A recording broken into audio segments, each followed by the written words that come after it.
আল্লাহ বলে, বান্দা আমার মতো দয়ালু মনিব থেকে কেড়ে তোরে আলাদা করে দিল। মা গাররাকা, আরে বান্দা আমার থেকে কেন আলাদা হলি? আমি কি অপরাধ করেছি? সারাদিন আসমানে আলো দিয়ে আমি অন্যায় করছি? আজ আবার রাতের বেলা ঘুমের পরিবেশের জন্য অন্ধকার করে দিয়ে আমি অপরাধ করছি?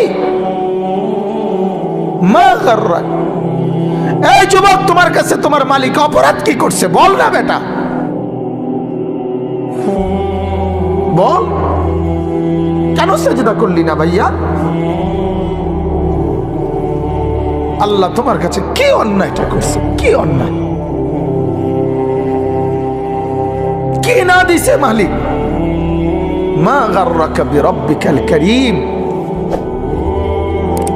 এটা আল্লাহর ডাক। আল্লাহ বলেন, বান্দা কে রে তোরে আমার থেকে আলাদা করলো? কেন রে তুই আমারে ছাড়লি? আমি কি দোষ করছি? হাদিসের মধ্যে আছে, লাইসা মিন ইয়াউমিন ইল্লা ইউরাদু আলা নবী সাল্লাল্লাহু আলাইহি ওয়াসাল্লাম আমালা উম্মতিহি গুদওয়াতান ওয়া আশিয়াতান। শোনো যুবক, আল্লাহর নবী বলেন প্রতিদিন দুইবার, সকালে একবার, সন্ধ্যায় একবার, আমার উম্মতের আমল আমি রাসূলের সামনে ফেরেশতারা পেশ করে। হায় হায়, নবীর সামনে তোমার নাম উচ্চারণ হয়, ফেরেশতা বলে, ইয়া রাসূলুল্লাহ, একটা সেজদা দেয় নাই, একটা সেজদা, একটা সেজদা দেয় নাই। আল্লাহর নবী তখন বলে, হায় আমার উম্মত, আমার 23টা বছরের দিবানিশির এই মেহনতের কোনো কদর করলি না? 23 বছরের আমার এত কষ্টের কোনো কদর হলো না? হাসরের ময়দানে নবী, দোস্ত শুনেন, হাসরের ময়দানে আল্লাহর নবী তার পিঠ দেখাবে, পিঠ, নবী তার পিঠ দেখাবে, পিঠ দেখায়া বলবে, উম্মত দেখ আমার পিঠ, চালনির মতো ছিদ্র ছিদ্র করে ফেলছি। তায়েফের বাচ্চারা যখন আমার পাথর মারছে, ওই পাথরের আঘাত সইতে গিয়ে। সেদিন দেখবেন, সেদিন বুঝবা যুবক, নওজোয়ান, তোমাদের জন্য কাঁদার কেউ নাই, তোমাদের জন্য ভাবার কেউ নাই। মা বাপ ছেড়ে দিছে তোমারে, যা বাবা নষ্ট হয়ে যা। আহা, মোবাইলের হাতে ছেড়ে দিছে তোমারে, নষ্ট বন্ধুদের হাতে ছেড়ে দিছে তোমারে, যা বাবা পেটের ভুক লাগলে ভাত খাইয়ে যাইস, বাকি টাইম নষ্ট হয়ে যা। অভিভাবক ছেড়ে দিছে সন্তানকে, দুপুর বেলা বের হইছে রাত 10টা পর্যন্ত, কারো কোনো পেরেশানি নাই। মা বাবার, ছেলেটা কি হচ্ছে, কার সাথে উঠতেছে, বসতেছে, খাইতেছে, চলতেছে, কারো কোনো পেরেশানি নেই। এভাবে জিন্দেগি চলে না বাজান, এভাবে জিন্দেগি চলে না। এই জন্য আল্লাহ তাআলা প্রতিদিন ডাকে, আমার বান্দা আমি কি অপরাধ করেছি? রাসূল প্রতিদিন বলে, আমার উম্মত আমি কি অন্যায় করছি? আমার তায়েফের রক্তের কোনো দাম নাই, আমার উহুদের দান শহীদ করার কোনো মূল্য নাই। 14 দিন আমি পেটে পাথর বেঁধেছি, আমার সেই পাথরের বাধা পেটের কোনো মূল্য নাই। আমি 3 মাস ঘরে চুলায় আগুন জ্বলে নাই, আমার সেই জীবনের কোনো মূল্য নাই। মুসলমানের ছেলেরা, মুসলমানের বাবারা, তোমরা তোমাদের আল্লাহকে চেনো, তোমরা তোমাদের রাসূলকে চেনো। মোবাইল দিয়া হইলেও রবিকে চেনো, রাসূলের জীবনী শোনো, তাইলেও ফায়দা হবে। এই জীবন এভাবে নষ্ট করো না ভাইয়া। আল্লাহ আমাদেরকে বুঝ দান করেন, আল্লাহ আমাদেরকে কবুল করেন, আল্লাহ আমাদেরকে ফিকির দান করেন। অনেক যুবক বসছো মাশাআল্লাহ, আল্লাহ যত ছেলে বসছো, আল্লাহ তোমাদের ঈমান আমলের দৌলত দান করেন। এই কলিজাটা যদি একবার আল্লাহ পছন্দ করে তোমার, তো ওই দিলে আল্লাহ তাআলা ঈমান আমল দিয়েই দেবে। এজন্য তুমি আল্লাহর কাছে বলিও, আল্লাহ আপনি আমাকে আপনার জন্য গ্রহণ করেন, আপনার দ্বীনের জন্য গ্রহণ করেন। চলেন আমি যে আয়াত পড়ছি এই আয়াতে আল্লাহ তাআলা বলেন, সূরা আনফালের আয়াত, ইয়া আইয়ুহাল্লাযীনা আমানু। ওই যে পিছনে তাকায়ও না ভাইয়া, পিছনে তাকায়ও না, যে আসো আসো। ইয়া আইয়ুহাল্লাযীনা আমানু, হে ঈমানদারগণ। এটা আল্লাহর ডাক। কার ডাক? আল্লাহর। ইয়া আইয়ুহাল্লাযীনা আমানু, এটা আমার মালিকের ডাক।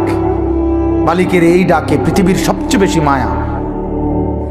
সন্তান যখন, মা যখন সন্তানকে ডাকে, ওই ডাকে যেতটুকু মায়া, বাবা সন্তানকে ডাকলে যতটুকু মায়া, আল্লাহর কসম এই ডাকের মধ্যে গোটা পৃথিবীর সবচেয়ে বেশি মায়া এর মধ্যে।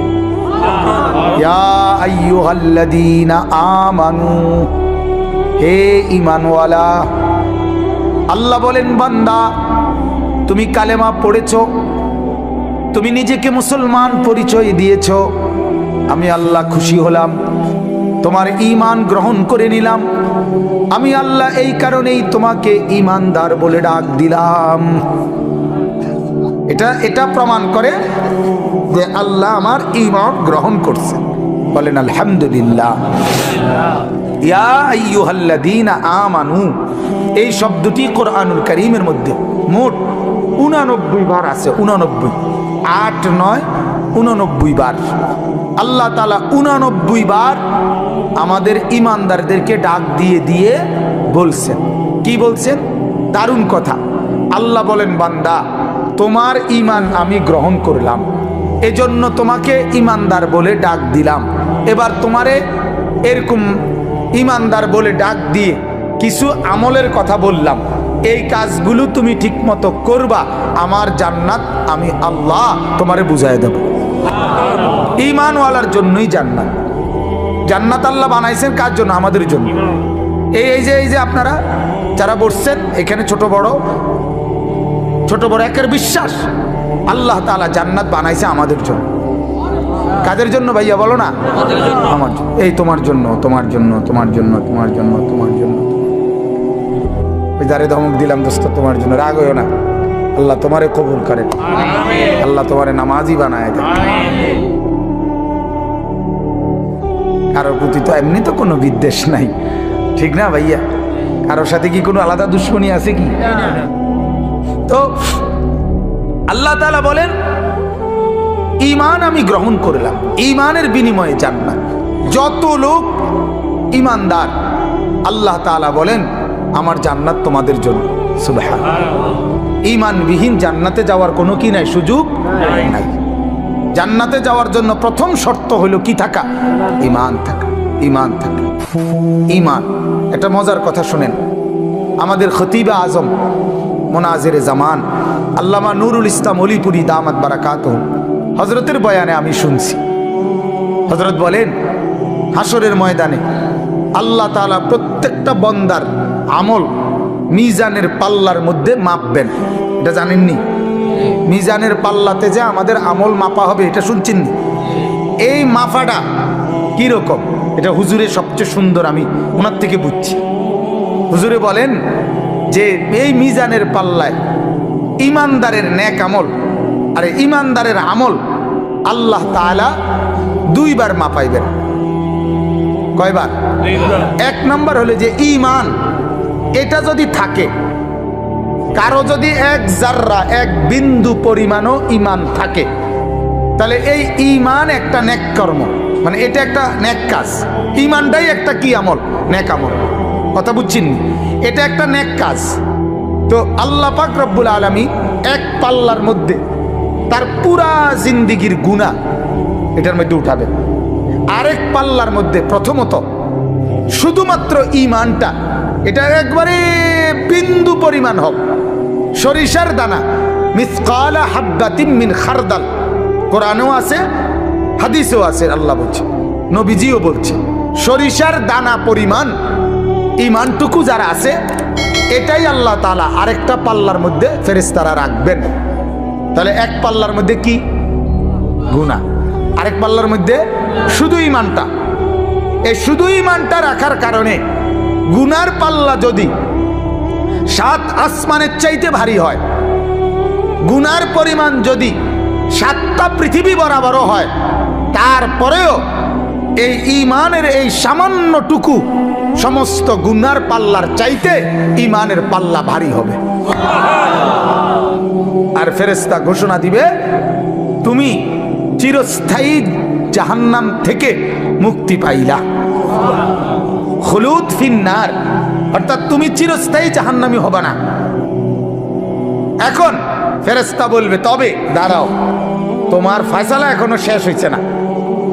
প্রথমত তুমি এই নিশ্চয়তা পাইলা যে তুমি চিরস্থায়ী কি না, জাহান্নামী না। তবে এখনই ডাইরেক্ট জান্নাতে যাইবা নাকি একটু ঘুরাইন লাগবো, এইটা একটু কাম বাকির আছে। তখন ওই ঈমানটাকে সরাইয়া তার বাকি যত নেক আমল, নামাজ, রোজা, হজ, যাকাত, ওযু, গোসল, দান, সাদাকা, জিকির, তাসবিহ, তেলাওয়াত, আরো নেক আমল আছে না, এই নেক আমলগুলো এবার ওই পাল্লাতে রাখা হবে। এই পাল্লিতে রাখলে ঈমান, আরে নেক আমল এইবার আবার টান দিবে। আবার টান দিলে এইবার যদি নেক আমলের পাল্লা গুনার পাল্লার চাইতে ভারী হয়, তো এখনই জান্নাত। মানে এক ঈমানের কারণে তো প্রথমে কি হয়ে গেছে, বরাদ্দ আসিল, এখন বাকি নেকের পাল্লাও গুনার চাইতে কি ভারী। এইবার আল্লাহর পক্ষ থেকে ফেরেশতারা বলবে, তুমি ডাইরেক্ট এদিক দিয়া এন্দে গিয়েই উঠবা, উঠলেই দেখবে জান্নাত, মানে ডাইরেক্ট জান্নাত। আর যার নেকিগুলো রাখার পরে গুনার পাল্লা ভারী হবে, তাকে বলা হবে, তুমি প্রথমত জাহান্নামে যাও, জাহান্নামে এই গুনার সমপরিমাণ শাস্তি ভোগ করার পর তারপরে ওই যে প্রথম ঈমানটুকু থাকার কারণে, ওইটুকুর কারণে তুমি জান্নাতি হবা। তো তবে আযাব ভোগ করে এরপরে ওই ঈমানের কারণে তোমাকে আবার জান্নাতে নিয়ে আসা হবে। তাহলে ঈমান কত বড় নিয়ামত। ঈমান এক নম্বরে, প্রথমত ঈমানের সাথে নেক আমল যদি ভারী হয় তাহলে সরাসরি জান্নাতে নিয়ে যাবে।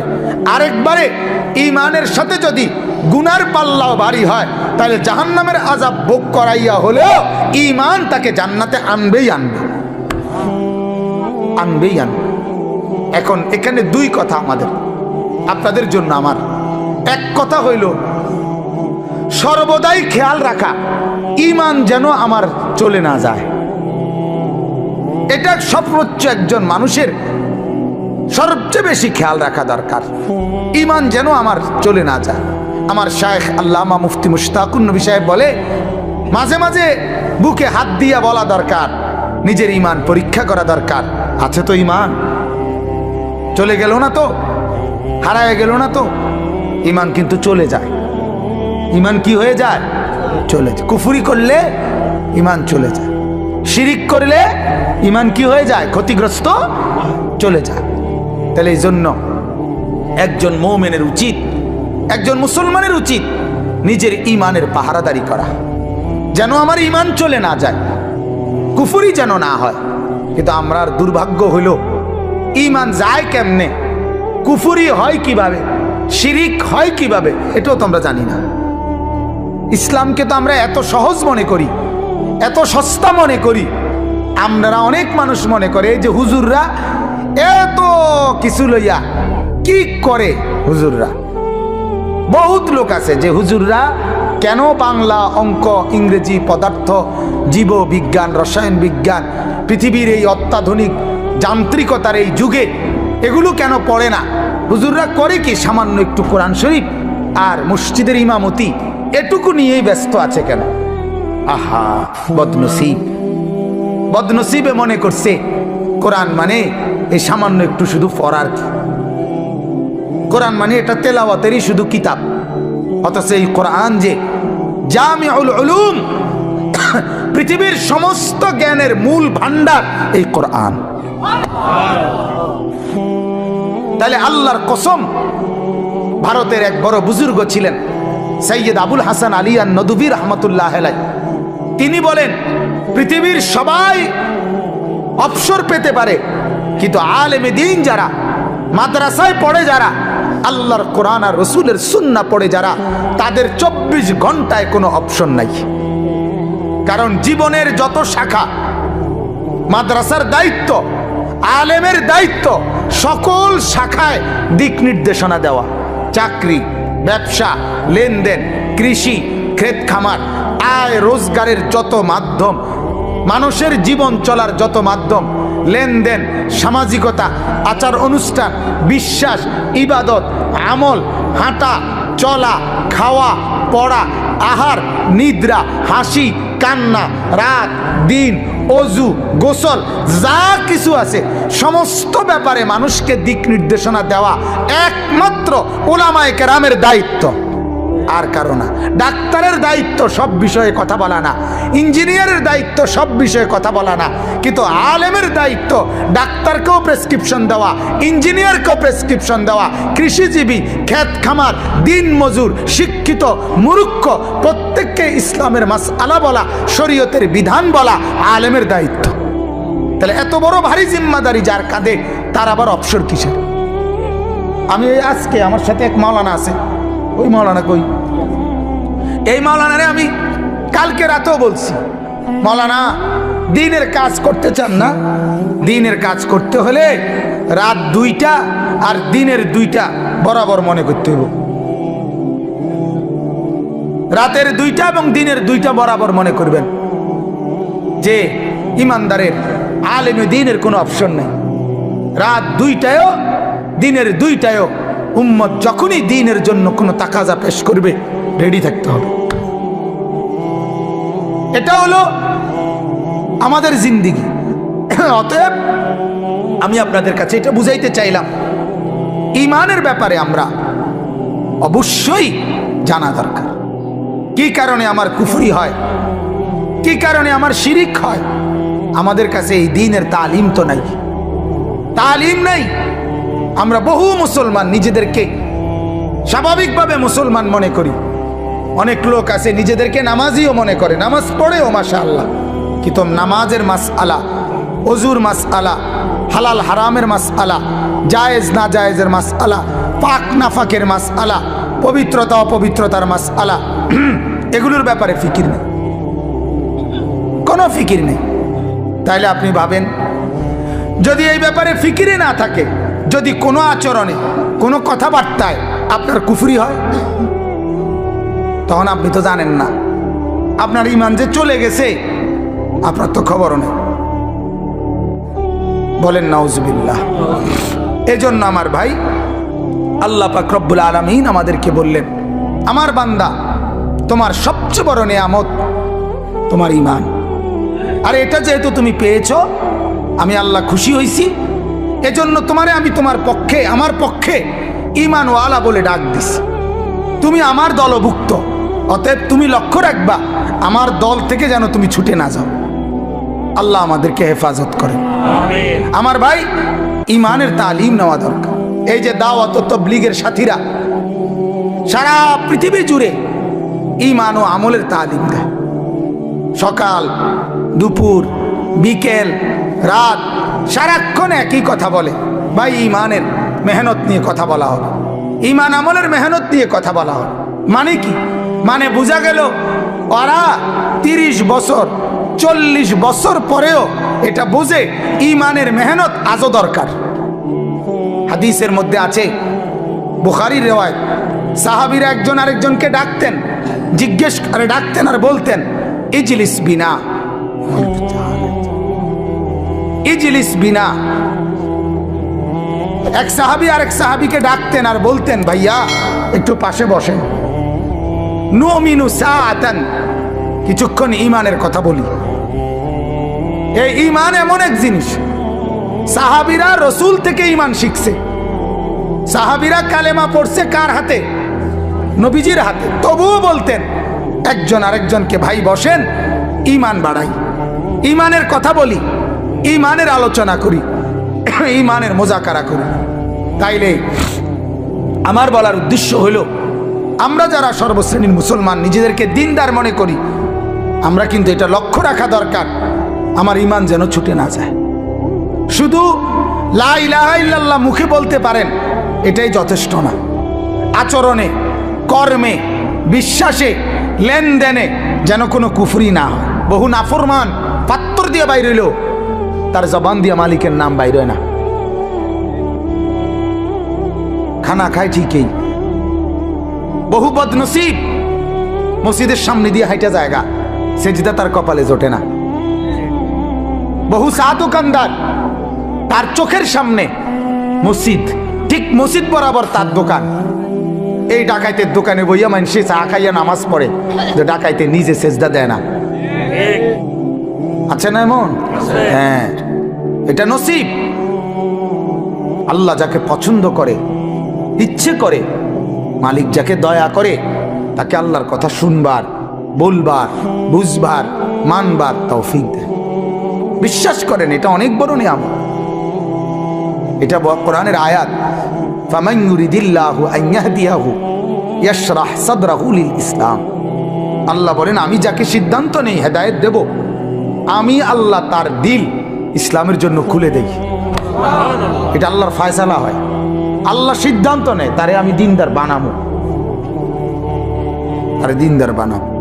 ওমর রাদিয়াল্লাহু তাআলা আনহু, উনি ফয়সালা নিছে, উনি নবীজির গর্দান নিবে, চোখ লাল, বুকের মধ্যে রাগ, হাতে তলোয়ার। ওনার সিদ্ধান্ত নবীজিকে হত্যা করবে। আল্লাহ বলে, আমার সিদ্ধান্ত তোরে হেদায়েত দেবো, আয় আউগা। ঠিক কিনা বলেন না কেন? আল্লাহর সিদ্ধান্ত আরেক রকম। তো মালিক বলে, আও আগাও আগাও, সাই জামা জুমা বদলাইও না, এলো। এই অবস্থাতে রব্বুল আলামিন হেদায়েত দিছে। সুবহানাল্লাহ। ইয়া মুকাল্লিবাল কুলুব সাব্বিত কলবি আলা দীনিক। এই দোয়ার মধ্যে ব্যাখ্যায় আছে, নবীজি বলছে, প্রতিটা মানুষের কলব, দিল আল্লাহর কুদরতি দুই আঙ্গুলের মাঝে থাকে। ইন্না কুলুবাল ইবাদ বাইনা ইসবাআইনি মিন আসাবিআর রহমান। প্রত্যেকটা মানুষের দিল আল্লাহ তাআলার কুদরতি দুই আঙ্গুলের মাঝে থাকে। ইউকাল্লিবুহু কাইফা ইয়াশা। আল্লাহ যেভাবে ইচ্ছে ওই দিল বদলাইতে পারে। আল্লাহ চাইলে উলট পালট করে দেয়, আল্লাহ তাআলা চাইলে দিল বদলায় দেয়। এজন্য ওমরের শক্ত দিল, পাষাণ দিল আল্লাহ বদলায় দিছে, তো নরম দিল হয়ে গেছে, নরম দিল। এজন্য কোরআনুল কারীম আছে, ওয়ালামু আন্নাল্লাহা ইয়াহুলু বাইনাল মারই ওয়া কলবিহি। আল্লাহ তাআলা বলেন, ও আমার বান্দা, মনে রাখো, তোমার দিলের তামান্না আর আমার ফয়সালা দুই রকম হয়ে যায়। আরেক অর্থ হইল যে তোমার দিলের ইচ্ছা আর আমার দিল বদলানো ভিন্ন হয়ে যায়। তুমি ইচ্ছা করছে একরকম, আমি তোমার ব্যাপারে দিল বদলাই দেই ভিন্ন রকম। এজন্য আমার অনুরোধ, প্রত্যেক দিন বলি, জুমার বয়ান যখনই আর মসজিদে যাবেন, একেবারে শুরুর থেকে, এই যুবক ভাইরা, তোমরাও অনেক ছেলে, তোমরা মসজিদে যাও ভাই, ঠিক আছে, কিন্তু বারান্দায় বসে থাকো, ধাক্কা ধাক্কি করো, রসিকতা করো। আরে দোস্ত, জিন্দিগি কতক্ষণ রসিকতা করলে? আমার শুধু এই কথাটা বুঝাও, আসলে রসিকতা কি কোনো টাইম টেবিল নাই? আর বিনোদনের কেকের কোনো টাইম টেবিল নাই। একটা মানুষ কি সারাদিনে ধাক্কা ধাক্কি, এই নিজেদের মধ্যে আনন্দ ফুর্তি, এ তামসা করতে মন চায়, এটা কতক্ষণ? কতক্ষণ ভাল লাগে? একজন মানুষের কতক্ষণ ঘুম যাইতে মনে করে? একজন মানুষের কতক্ষণ তামসা করতে মন চায়? এটার কি কোনো লিমিট নেই? এক সপ্তাহ পরে তুমি, এক সপ্তাহ তো তোমার মসজিদে দেখা যায় নাই, একটা সপ্তাহ পরে শুক্রবারে আধা ঘন্টা টাইমের জন্য আল্লাহর ঘর মসজিদে আসছো, শয়তান তোমারে তখনও কামড়ায়? ইবলিস কি তখন তোমারে তখনও ছাড় দেয় না? তখনও তুমি বারান্দাত বসে বসে ধাক্কা ধাক্কি করো, ঠেলাঠেলি করো। আশ্চর্য কথা। তাহলে আল্লাহর কথা কখন শুনবা ভাইয়া? আখিরাতের কথা কখন শুনবা? কেমনে বললে বুঝবা? কিভাবে বললে বুঝবে এরা? অনেক মুরব্বী আছে, এই মুরব্বী, অনেক কিছু মুরব্বীরও আছে বদ অভ্যাস, বসে বসে মসজিদে গিয়া ইমাম সাহেব জুমার বয়ান করে, সামনের কাতার দখল করে থাকে, কিন্তু বইয়ে বইয়ে এমনি জিমায়, এরম করে, বইয়ে বইয়া জিমায়। জিমান কেন? আমার মসজিদে থাকার কোনো বুড়া 200 বছরের বুড়াও জিমাইতারে না, জিমানির সিস্টেমে নাই, ডরেও তো চোখ বন্ধ করে না, শতবদ নাই, শতবদ করবে কেন? আপনি আসছেন আল্লাহর ঘরে, শুনবেন না কেন? মনোযোগী হবেন না কেন? আমি একদিন এক মুরব্বির জিজ্ঞেসি, আপনি বলেন প্রতিদিন 1টার দিকে 12:30 1টার সময় আপনার ঘুমাননি? শনিবার, রবিবার, সোমবার, মঙ্গলবার, বুধবার, বৃহস্পতি? কর না হুজুর, শুক্রবারে ঘুম যাতা দেয় কেন? কি ব্যাপার, ঘটনাটা কি? গাফলত, খামখেয়ালি। আল্লাহ আমাদেরকে মাফ করে দেন। আমার ভাই, আল্লাহ তাআলা এটাই জন্য বলেন, ওয়ালাউ আলিমাল্লাহু ফীহিম খায়রান লা আসমাআহুম ওয়ালাউ আসমাআহুম লাতাওয়াল্লাউ ওয়া হুম মু'রিদুন। আল্লাহ তাআলা এটা বহুত বড় ইহসান মালিকের। আল্লাহ বলেন, আমি চাইলে শুনাই, আমি মহব্বত করলে হেদায়েত দেই, আমি আল্লাহ পছন্দ করলে আমার রাস্তায় টেনে নিয়ে আসি। আল্লাহু ইয়াজতাবি ইলাইহি মান ইয়াশা। আল্লাহ বলেন, আমি যাকে পছন্দ করি, ইচ্ছে করি, আমি তাকে টেনে, জজব মানে হলো টাইনা নিয়ে আসা, আকর্ষণ করে আমি আমার দিকে নিয়ে আসি। সুবহানাল্লাহ। সে যায় উল্টো দিকে, আমি আল্লাহ টেনে নিয়ে আসি আমার দিকে। সুবহানাল্লাহ। আরেকটা হলো ওয়াহদি ইলাইহি মান ইউনিব। আল্লাহ বলেন, আমার রাস্তায় একটু যদি কেউ আগায়, আমি আল্লাহ তার চাইতে বেশি গতিতে আমি আল্লাহ তাআলা তাকে এগিয়ে হেদায়েত দিয়ে দেই। এটার উদাহরণ আমরা ওস্তাদদের মুখে এভাবে শুনছি যে মা যখন তার ছোট ছেলেকে হাঁটা শিখায়, বাচ্চাকে, তখন মা একটু দূরে বাচ্চাটাকে দাঁড় করাইয়া এরপরে এই পাশ থেকে মা বলে, আব্বু আসো, আসো আসো আব্বু, একটু একটু আসো। তো বাচ্চা 2 কদম 3 কদম দিয়েই বাচ্চাটা পড়ে যায়, ঠিক না? মা তখন দৌড়াইয়া গিয়া মহব্বত করে, আদর করে কোলে তুলে নেয়, এরপরে আদর করে চুমা দেয়। রব্বুল আলামিন যখন বলে, আমার বান্দা আমার রাস্তায় 2-4 কদমই আগাও, 2-4 কদম আগাইলেই আমি আল্লাহ নিজে আগায় গিয়ে তোমারে কোলে তুলে নেব, আদর করবো, আমি আদর করব। আমার শায়েখ আল্লামা মুফতি মুশতাকুন নবী সাহেব বলে, বান্দা যখন সেজদা করে, আল্লাহ তখন বান্দাকে আদর করে যেন পিঠে এবং মাথায় হাত বুলায় দেয়, হাত বুলায়। আনিস আসছো না, সেজদা করলা, খুশি হইলাম, আদর করে বুলায়। আল্লাহর পেয়ারা বান্দারা মালিকের স্পর্শ পায়। সুবহানাল্লাহ। মালিকের স্পর্শ পায়, মালিকের অস্তিত্ব কলিজার মধ্যে অনুভব করে, দিলের মধ্যে অনুভব করে। হাদিসের মধ্যে আছে, রাসূলুল্লাহ সাল্লাল্লাহু আলাইহি ওয়াসাল্লাম একদিন নামাজের মধ্যে তেলাওয়াত করতেছিলেন। নামাজে কোরআন শরীফ পড়ে না, তেলাওয়াত অবস্থায় একটু সামনে আগায় গেছে, আবার পিছায় পড়ছে। নামাজ শেষ করছে, আর সাহাবীরা জিজ্ঞেস করলেন, ইয়া রাসূলুল্লাহ কি করলেন এটা? তো আগায় আবার পিছায় গেলেন। আল্লাহর নবী বলেন, সাহাবীরা জান্নাতের ফলের কথা, জান্নাতের এই আয়াত যখন পড়তেছিলাম, তো আমি দেখছিলাম যে জান্নাতের ফলের গাছ আমার সামনে দাঁড়ানো, এই জন্য একটু আগায় গেছিলাম, মন চাইছিল ফলের একটা থোকা খুলুম, মানে সিরালমু। আবার ভাবলাম এটা তো দুনিয়া, এই জন্য ছিড়ি নাই, আর আবার পিছায় পড়ছি। মানে এমন ভাবে দেখছে, এমন ভাবে দেখছে। আল্লাহ রাসূল সাল্লাল্লাহু আলাইহি সাল্লামের সাহাবীরা বলতেন, রাসূলুল্লাহ সাল্লাল্লাহু আলাইহি সাল্লাম যখন সেজদা দিতেন, সাহাবীরা বলেন আমরা শুনতাম, নাসমাউ লাহু আজিরান কা আজিরিল মিরজান। আল্লাহর নবীর সাহাবীরা বলেন, ডেকচির মধ্যে পানি গরম করলে, উতরাইলে যেরকম ডগডগ আওয়াজ করে, গড়গড় আওয়াজ করে, সাহাবীরা বলেন আল্লাহর নবী সেজদার মধ্যে এভাবে কাঁদতেন, আমরা তার কলিজার ভেতরে এই ডেকচির উত্তপ্ত গরম পানির ডগডগে আওয়াজের মতো শুনতে পেতাম। কি নামাজ পড়তেন, কেমন সেজদা করতেন। আল্লাহর নবীর স্ত্রী আম্মা জান আয়েশা রাদিয়াল্লাহু তাআলা আনহা বলেন, মাঝে মাঝে আল্লাহর নবী যখন সেজদা করতেন তাহাজ্জুদে, রাত গভীরে, এত লম্বা সেজদা করতেন, এত লম্বা সেজদা দিতেন। হযরত আয়েশা বলেন, আমি ভাবতাম হায় তিনি ইন্তেকাল করলেন কিনা, তিনি মারা গেলেন কিনা। তো আমি নিজেই নিজে রাসূলুল্লাহ সাল্লাল্লাহু আলাইহি ওয়াসাল্লামের পায়ের আঙ্গুলে হাত দিয়ে মানে অনুভূতি চাইতাম জীবিত আছে কিনা। এত লম্বা সেজদা দিতেন, এত লম্বা সেজদা দিতেন। এজন্য ভাইজান আমার বাপ, এটা অনুভূতির ব্যাপার। আল্লাহর রাস্তায় আসতে পারা, আল্লাহর কথা শুনতে পারা, দ্বীনের আয়োজন করা, আল্লাহর কথা বলতে পারা, কোরআনের একটা মজলিসের ইন্তজাম করা, হ্যাঁ, অনেক বড় ইহসান ও করম ছাড়ার কিছু। তোমার দ্বারা আল্লাহ তাআলা একটা ভালো কাজ করাইছে, যে ছেলেরা করছে মাশাআল্লাহ। শামীম ভাই আমারে আবদার করে বসছে, মূলত ওনার আবদারের কারণে আমি এই সময়টুকু মিলাইছি।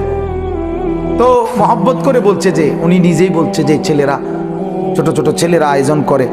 তা আমি সবার জন্য দোয়া করি, আল্লাহ তাআলা আমাদের এই নওজোয়ানদেরকে আগামী দিনে ইমাম মাহাদির সাথে অন্তর্ভুক্ত করুক। বলেন আমিন। আজ মাহাদির পক্ষেই লোক দরকার দোস্ত।